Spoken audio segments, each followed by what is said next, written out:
मेरा नाम दीपांशु सैनी है और मेरी हाइट 6 फुट 1 इंच है। हेलो, मेरा नाम अश्मित सिंह है एंड जो मेरी हाइट है वो 5 फुट 9 इंच है। जिनको ज़्यादा पीछे होकर बैठना नहीं अच्छा लगता, वो थोड़ा आगे होकर बैठना चाहते हैं, तो ये एडिशनल आगे होने के लिए है, ये पीछे और होने के लिए नहीं है। फाइनली टाटा मोटर्स ने अपनी कर्व ईवी लॉन्च कर दी। पसंद आ रही है नहीं आ रही नीचे कमेंट करके बताना, लेकिन साथ में ये ज़रूर है कि कन्फ्यूजन बहुत लोगों को हो रही है। बिकॉज क्या है कि अब एक जैसी कार्स हैं, लेकिन टाटा मोटर्स की तरफ से आपको ऑलमोस्ट एक सिमिलर प्राइस रेंज में दो बहुत बढ़िया इलेक्ट्रिक व्हीकल्स मिल जाते हैं। एक तो है ऑफकोर्स दी टाटा कर्व ईवी। अब अगर स्पेसिफिकली नेक्सॉन ईवी की बात करें और पैसे बचाने की बात करें, तो डेफिनेटली नेक्सॉन ईवी में आपको काफ़ी पैसा सेव होता है। क्यों? क्योंकि 3 लाख को तो सीधा सीधा एक शोरूम प्राइस का डिफरेंस आया था, प्लस ऑन रोड में थोड़ा सा फर्क पड़ता है, प्लस नेक्सॉन ईवी पे कुछ डिस्काउंट्स भी हैं। चाहे वैसे इसकी डिस्काउंट हो या कर्व ईवी की जल्दी डिलीवरी, सब आपको हम दिला सकते हैं। डिस्क्रिप्शन में लिंक है, चेकआउट करना ना भूलें। क्लिक करके फॉर्म में फिल करना है, हमारी टीम आपको कॉल करेगी और आपको चाहे टाटा की गाड़ी हो चाहे कोई और गाड़ी हो, सब दिलाएगी। अब अगर स्पेसिफिकली नेक्सॉन ईवी की बात करें तो 3 लाख तो सीधा सीधा आपके यहाँ सेव होते हैं। बट अगेन बैटरी पैक का फ़र्क आता है, साइज़ का फ़र्क आता है, कुछ फीचर्स का डिफरेंस आता है। लेकिन आप सोच रहे होगे कि ये ऋषभ ने डायरी क्यों पकड़ी हुई है? बेसिकली ये क्योंकि मैंने पॉइंट्स लिखे, क्योंकि सिमिलर फ्रंट से दिखने में ज़रूर है, प्राइस काफ़ी हद तक सिमिलर आ जाते हैं, लेकिन गाड़ियों में काफ़ी सारा डिफरेंस है। इसी कन्फ्यूजन को दूर करने के लिए आज ये वीडियो बना रहे हैं। डिटेल रिसर्च करने के बाद कंपेयर करेंगे डिटेल में कि टाटा कर्व ईवी और नेक्सॉन ईवी में क्या डिफरेंस है, कौन सी वाली आपको परचेज करनी चाहिए अगर आप एक नई इलेक्ट्रिक व्हीकल लेने का सोच रहे हो। अगर आपको टाटा नेक्सॉन में ही सारी चीज़ें मिल जाती हैं, आपको बजट पैसे बचते हैं, बजट के अंदर आ जाती है, तो वो क्यों नहीं, और कर्व की ऑप्शन भी है। तो सब कुछ करेंगे डिटेल में डिस्कस। वीडियो को एंड तक देखना आपका काम, सारी इन्फॉर्मेशन देना मेरा काम। Hello friends, welcome to the car guide. मेरा नाम है Rishabh and this is a comparison of the Tata Curvv EV and the Nexon EV.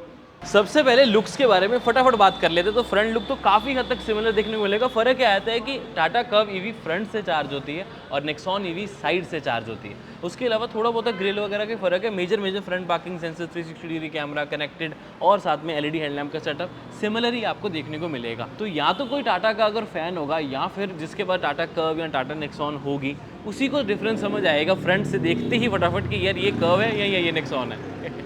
अब अगर हम साइड प्रोफाइल से देखते हैं तो यहाँ आता है मेजर डिफरेंस। सबसे पहले ऑफकोर्स पूरी डायमेंशंस का लेंथ बहुत ज़्यादा बढ़ जाती है, व्हील बेस काफ़ी बढ़ जाता है, जिसकी वजह से गाड़ी की ओवरऑल साइज़ भी आपको बड़ा लगेगा, रोड प्रेजेंस में भी फ़र्क आएगा और दिखने में भी बेटर लगती है। दूसरी चीज़ आ जाती है कूपे शेप, जो कि इस सेगमेंट में कहीं देखने को नहीं मिलती। बसाल्ट में है, बट हम अभी नेक्सॉन के साथ ही अगर कंपेयर करें तो ये एक कम्प्लीटली एक्सक्लूसिव शेप हो जाती है, जिसकी वजह से हर कोई इसे पसंद कर रहा है। नॉट जस्ट दैट, आपको जो थोड़े डिफरेंस आएंगे, एलॉय व्हील्स का आ जाता है। यहाँ पर आपको 18 इंचेस के एलॉय व्हील्स मिलते हैं ऑल 4 डिस्क ब्रेक्स के साथ, वहाँ पर आपको 17 इंचेस मिलेंगे ऑल 4 डिस्क ब्रेक्स, वहाँ पर भी है नेक्सॉन में।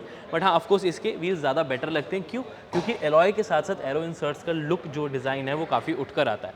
बाकी और जो लोगों को पसंद आ रहा है वो फ्लश डोर हैंडल्स है, बट इसकी थोड़ी सी प्रैक्टिकलिटी को लेके कुछ लोगों के क्वेश्चंस आ रहे हैं कि भाई कैसे ऑपरेट होते हैं। देखो सिंपल है, अगर आप राइट हैंड यूज़ कर रहे हो फिर तो आपने अपने थंब से यूज़ किया और इसको पुल कर लिया, ठीक है। लेकिन कई बार क्या होता है, हम अपने लेफ्ट हैंड से इधर आके पुल करना चाहते हैं, तो यहाँ से करना तब बड़ा मुश्किल होता है। तो लेफ्ट हैंड यूज़ करने के लिए आपको यहाँ तो ये वाली फिंगर यूज़ करके कुछ इस तरीके से, मतलब थोड़ा सा डिफरेंट तरीका हो जाता है। कई लोगों को इनकन्वीनियंस लग रही है, बट कई लोगों को बढ़िया लग रहा है, क्योंकि फ्लश डोर हैंडल्स वैसे दिखने में बहुत अच्छे लग रहे हैं। प्लस एलईडी लाइट भी आपको यहाँ पर ऑफर की जाती है।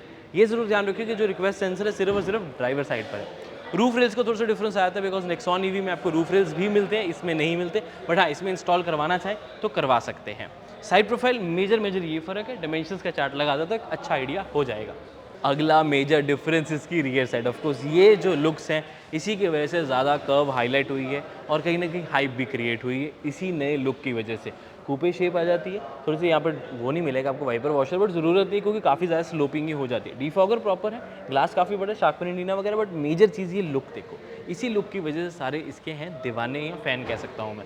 कर्व ईवी की बैजिंग है, ये आपको जेस्चर कंट्रोल से पावर ग्रिड मिलता है। अनफॉर्चुनेटली भी बैटरी खत्म हो गई है तो मैं नहीं दिखा सकता, मतलब ये वाली नहीं, वैसे क्लिप्स मेरे पास हैं दिखाने के लिए, क्योंकि हम ऑलरेडी कर्व ईवी का डिटेल रिव्यू तो कर चुके हैं, तो अब उसे भी चेकआउट कर सकते हैं। बट हाँ, कंपैरिजन पॉइंट ऑफ व्यू से 500 लीटर्स की बूट स्पेस भी है, पावर टेलगेट भी है, जेस्चर कंट्रोल भी है।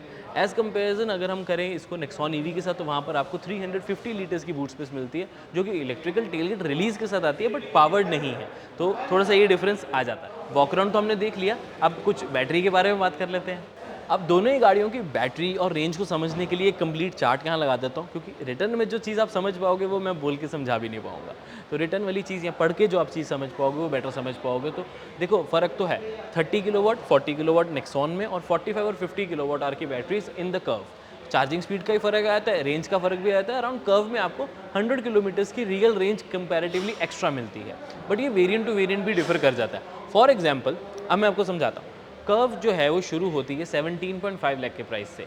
फियरलेस अगर आप इसका लेते हो प्लस वाला वेरिएंट जिसमें बेटर बैटरी पैक लेते हो जो कि ऑलमोस्ट सेम हो जाते हैं, तो वो आपको 17.5 का पड़ता है। यानी कि सेम प्राइस पे भी अगर आप वेरिएंट कंसिडर करते हो, कर्व का बेस वेरिएंट मिलेगा विद 45 किलोवाट आवर, इसकी आपको बेस का नहीं बल्कि फीचर रिच वेरिएंट मिल जाएगा fearless plus with 40 kilowatt hour battery.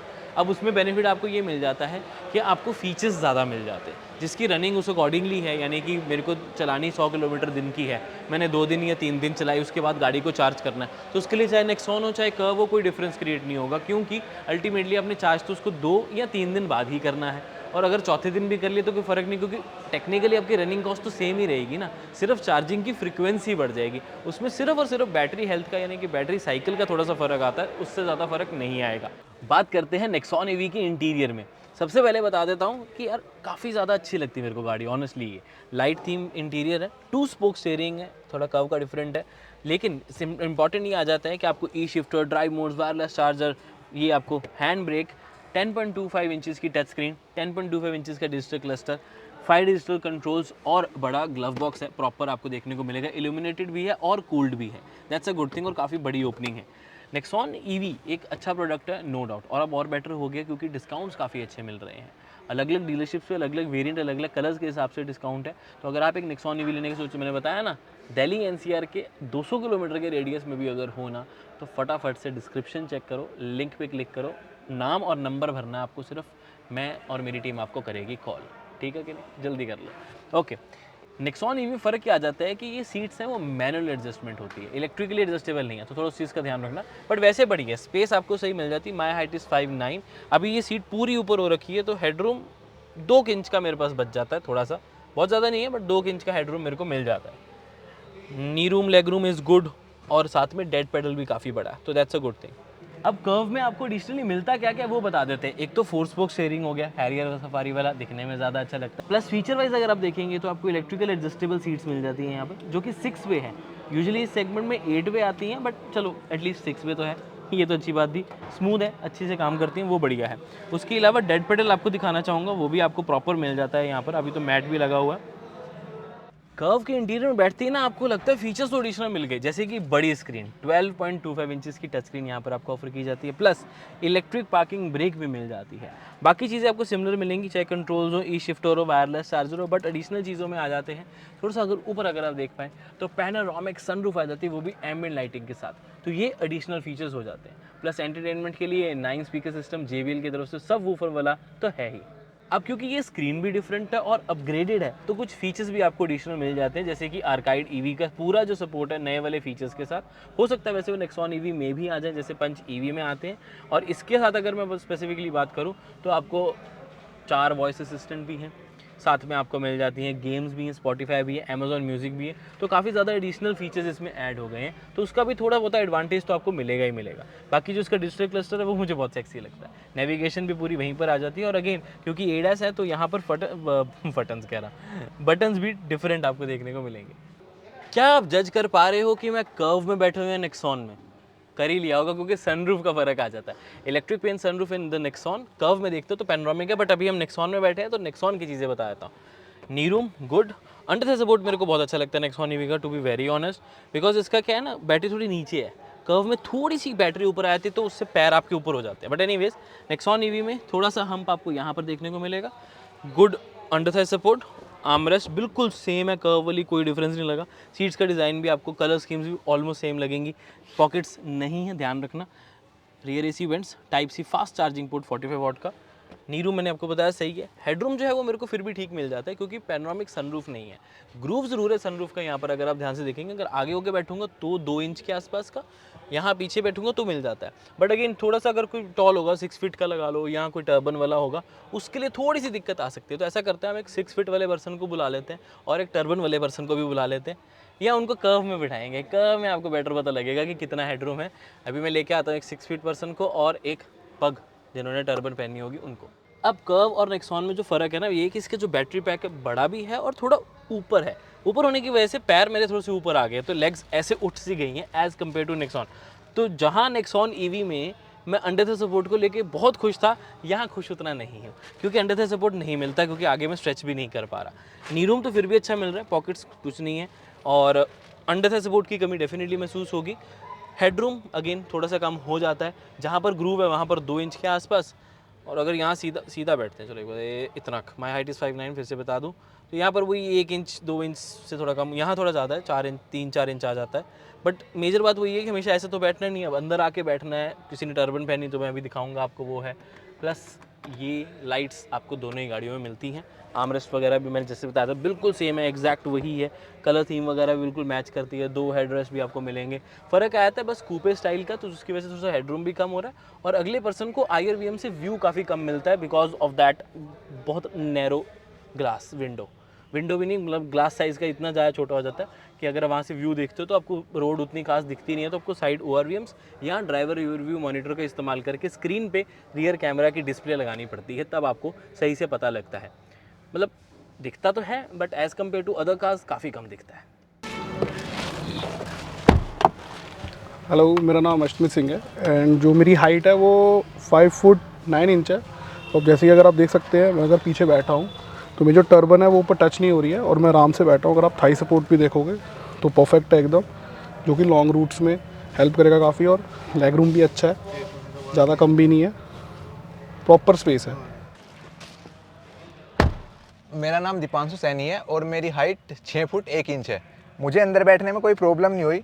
अगर मैं सर अपना हल्का सा आगे कर रहा हूँ तो थोड़ा सा रब हो रहा है, बाकी सब। अब मैं दिखाता हूँ आपको एक interesting cheese of the Curvv EV, कि यहाँ पर आपको रिक्लाइनिंग फंक्शन मिलता है, बट ऐसा वैसे रिक्लाइनिंग फंक्शन नहीं, ये वो नहीं है जो हर गाड़ी में मिलता है, काफ़ी डिफरेंट है। कैसे, मैं आपको दिखाता हूँ। पहले तो आपको दिखाऊँ ये सीट, और यहाँ पर इसके रिक्लाइन के लिए डबल उन्होंने हिंजेस बना रखे हैं, अगर आप देख पा रहे हो तो 1 और 2, ठीक है। अब लॉक जो होगा वो पहले मैंने रिलीज़ कर दिया, ये हो गया पहला लॉक, यहाँ पर कोई गैप नहीं है, ये अपराइट पोजीशन हो गया। इसको मैं प्रेस करूँगा, फिर ये और पीछे जाएगा, थोड़ा सा जोर जरूर लगता है और ये पीछे चला जाता है। तो ये 1 इंच का अप्रॉक्सीमेटली इंक्लाइन का आता है, बट यूजुअली रिक्लाइन जो हम देखते हैं वो ज़्यादा पीछे होता है। जैसे हमने आई थिंक कारन्स में देखा है, क्रेटा में देखा है, रिक्लाइन फंक्शन थोड़ा डिफरेंट है। तो ये बस अलग है, ये बताना बहुत ज़रूरी है, क्योंकि हम ब्रोशर में तो पढ़ रहे हैं कि 2 स्टेप रिक्लाइन, बट ये वैसा रिक्लाइन नहीं है जैसा हमें बाकी गाड़ियों में मिलता है। यहाँ पर जो मुझे समझ ये आया वो ये है कि टाटा मोटर्स से जाती है कि जिनको ज़्यादा पीछे होकर बैठना नहीं अच्छा लगता, वो थोड़ा आगे होकर बैठना चाहते हैं, तो ये एडिशनल आगे होने के लिए है, ये पीछे और होने के लिए नहीं है। समझ गए मेरी बात? एक होता है रिक्लाइन के स्टैंडर्ड है, स्टैंडर्ड से आप पीछे जाते हो, ये है जो स्टैंडर्ड है, और स्टैंडर्ड से आप आगे आते हो, ऐसे है ये। एक अपने दिल की बात बताऊं आपको, इधर आओ। मेरे हिसाब से कर्व ईवी इसकी पेट्रोल और डीजल से भी बेटर ऑप्शन साबित होगी, प्राइस को ध्यान में रखते हुए। क्योंकि ध्यान से देखो, अगर हम सेगमेंट के कंपटीशन देखते हैं कर्व का, तो क्रेटा और सेल्टोस आती है, वो आती है 20 लाख की। तो उस पॉइंट को ध्यान में रखते हुए कि अगर ये 22 लाख में ये मिल रही है, जिसमें फीचर्स भी ज़्यादा हैं, स्पेस बूट के लिए ज़्यादा है, रियर थोड़ी कम हो जाती, बट आपको एडिशनली इलेक्ट्रिक वाली बेनिफिट मिल जाते हैं, जिसमें एक्सट्रेशन भी ज़्यादा अच्छी मिलेगी, साथ में आपको मिल जाती हैं ऑब्वियसली एक कॉस्ट एफिशिएंट रनिंग कॉस्ट भी। तो उस वजह से कहना कि ये ज़्यादा बेटर ऑप्शन रहती है। और कर्व का प्राइस भी देखो 18-19 लाख तो आएगा ही।